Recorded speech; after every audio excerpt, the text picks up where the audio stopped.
Selamat berjumpa kembali dalam mata kuliah statistika. Kali ini kita akan membahas mengenai regresi linear berganda menggunakan SPSS.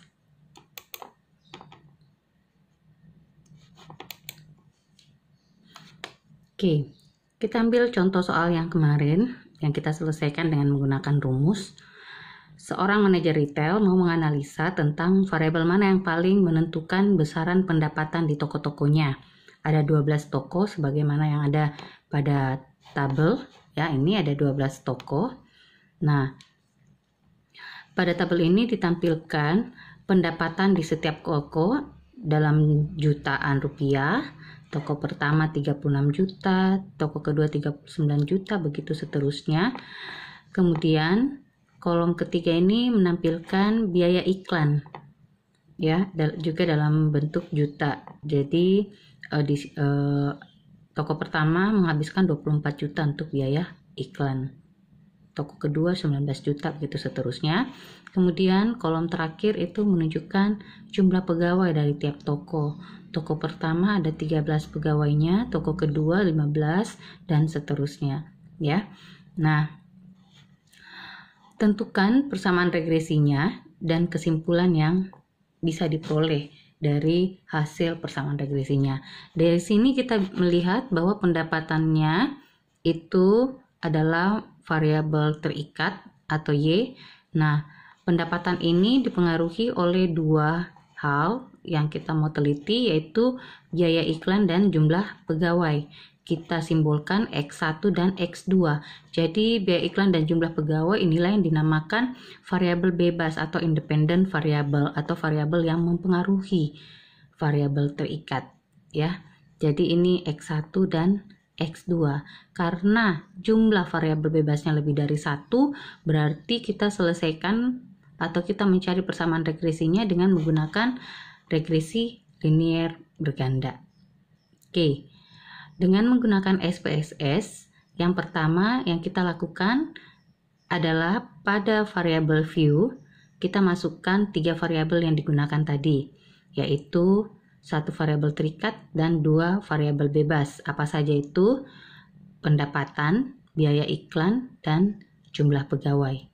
Ya, jadi nanti kita masukkan di variabel view, ini variabel view-nya, kita masukkan pendapatan, biaya iklan, dan jumlah pegawai. Nah, selanjutnya pada data view kita masukkan nilai-nilai dari ketiga variabel yang digunakan. Jadi nanti pada data view di sini data view, lihat yang di sebelah bawah, ya, kita masukkan berapa banyak pendapatan, biaya iklan, dan jumlah pegawai. Nah, setelah kita input semuanya, langkah selanjutnya adalah klik analyze, kemudian pilih regression, kemudian pilih linear. Nah, ini klik analyze, toolbarnya analyze, kemudian pilih regression, kemudian linear, ya. Nah, selanjutnya klik pendapatan, variabel pendapatan tadi, kemudian klik tanda panah masuk ke kotak dependent karena pendapatan adalah variabel terikat atau dependent variable. Kemudian klik biaya iklan seperti tadi, klik panah ke kotak independen. Begitu juga dengan jumlah pegawai, klik panah masuk ke independen seperti ini nantinya, ya. Jadi biaya iklan kita klik masuk ke dependen, pendapatan kita klik ini tanda panahnya masuk ke dependen sampai muncul tulisan pendapatan di sini. Kemudian biaya iklan juga kita klik masuk, jumlah pegawai juga kita klik masuk. Ini klik keluarin, ya. Nanti pertamanya muncul klik masuk seperti ini. Setelah itu baru klik OK. Setelah di OK, maka langsung muncul tampilan tabel seperti ini, ya. Jadi ada tabel model summary-nya, ANOVA-nya, dan koefisiennya, ya. Jadi dari tabel koefisiennya di situ kita bisa melihat nilai-nilai dari B0 atau A, ya. Jadi nilai A, B1 dan B2. Jadi di sini berurut mulai dari konstannya 44,994 ya, atau kita bulatkan, kita di sini 44,994 ya, bukan 995, 44,994 ya, 994. Oke. Begitu juga untuk yang lainnya ya.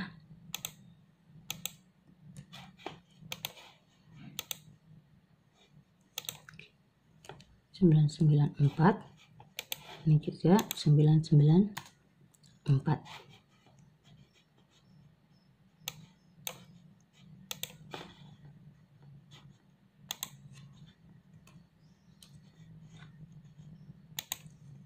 Oke, jadi di sini kelihatan ya. Ini konstannya 44,994, kemudian biaya iklannya titik 396, artinya 0,396, kemudian jumlah pegawainya di situ minus 1,034, artinya minus 1,034. Maka kita peroleh persamaan regresinya adalah Y sama dengan 44,994 tambah 0,396 X1 kurang 1,034 X2. Nah, mengenai R square-nya ya, kita bisa lihat di sini di model summary-nya, di situ R square-nya itu 0,196 ya, atau 0,196. Nah, kesimpulan apa yang bisa diperoleh? Kita sudah lihat yang lalu ya, bahwa kalau konstannya 44,994 itu berarti jika X1 dan X2 dua-duanya bernilai 0, maka toko tidak mengeluarkan, atau dengan kata lain toko tidak mengeluarkan biaya iklan maupun jumlah pegawai ya, tidak menggunakan pegawai, maka pendapatan rata-rata per bulannya itu 44,994 juta ya. Nah, kesimpulan yang kedua yang kita bisa ambil ya, koefisien dari B1-nya yaitu 0,396 menunjukkan bahwa setiap penambahan 1 juta biaya iklan, maka nilai Y atau pendapatan bertambah sebanyak 0,396 juta ya, dengan asumsi bahwa X2-nya konstan. Nah, kesimpulan berikutnya adalah koefisien B2 itu min 1,034, artinya apa? Setiap penambahan satu orang pegawai atau X2 ya, maka akan mengakibatkan nilai Y itu berkurang. Jadi dia justru berkurang. Kalau bertambah pegawainya, pendapatan berkurang sebanyak 1,034 juta ya.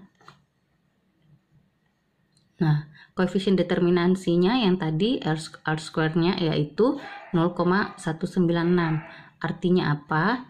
Bahwa variabel biaya iklan X1 dan jumlah pegawai yaitu X2, dia hanya menentukan besaran pendapatan sebesar 19,6% ya.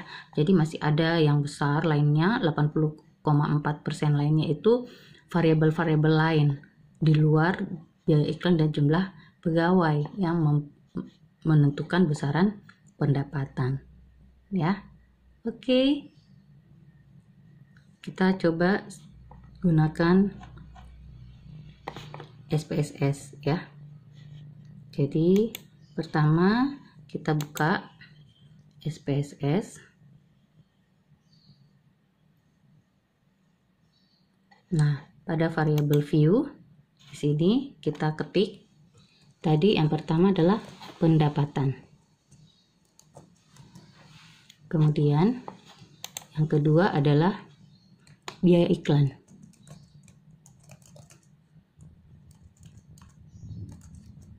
Kemudian yang ketiga adalah jumlah pegawai. Nah, karena semuanya bilangan bulat, maka desimalnya kita kasih 0 saja. Selanjutnya kita beralih ke data view. Masukkan nilai-nilai yang tadi sudah diberikan ya. Jadi kalau sudah ada bisa tinggal di copy saja. Oke ya, langkah selanjutnya tadi klik analyze ya, kemudian pilih regression, ini regression, kemudian pilih linear ya. Nah, masukkan pendapatan ke kolom dependent, nih biaya iklan ke kolom independent, begitu juga dengan jumlah pegawai ke kolom independent, baru klik OK ya, otomatis muncul tabel ANOVA-nya ya. Dari tabel ini kita bisa melihat nilai dari konstanta yaitu 44,994. Kemudian biaya iklan dalam hal ini B1 nya itu titik 396, artinya 0,396. Kemudian B2 nya jumlah pegawai itu min 1,034, sehingga kita dapatkan persamaan regresinya yaitu 44,994 tambah 0,396 X1 kurang karena di sini min ya, kurang 1,034 X2. Kemudian R square-nya kita bisa lihat di sini.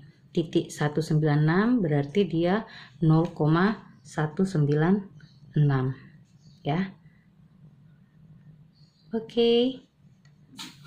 Demikianlah untuk materi regresi linear berganda kalau kita menyelesaikannya dengan menggunakan SPSS ya. Nah, ada di bagian akhir di situ ada contoh soal ya. Seorang mahasiswa bernama Ipul melakukan penelitian tentang faktor-faktor yang mempengaruhi harga saham pada perusahaan di Bursa Efek Jakarta. Ipul dalam penelitiannya ingin mengetahui hubungan antara rasio keuangan PER dan ROI terhadap harga saham.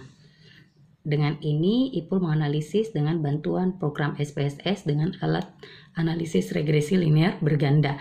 Kenapa? Karena ada dua ya, PER dan ROI. Dari uraian di atas maka didapat bahwa variabel terikatnya atau dependent variabelnya yaitu Y adalah harga saham, sedangkan independent variabelnya atau variabel bebasnya X1 dan X2 itu adalah PER dan ROI. Nah, tentukan persamaan regresinya dan kesimpulan yang diperolehnya bila ya, tabulasi datanya seperti ini data-data fiktif ya. Jadi dari tahun 2002 sampai 2019 ini harga sahamnya dalam bentuk satuan rupiah, ini pernya, persentasenya ya persen, dan ini ROI-nya ya. Oke, silakan dicoba-coba menggunakan SPSS ya. Sekian materi kita untuk hari ini dan terima kasih. Sampai jumpa pada pertemuan kita selanjutnya. Salam sehat selalu.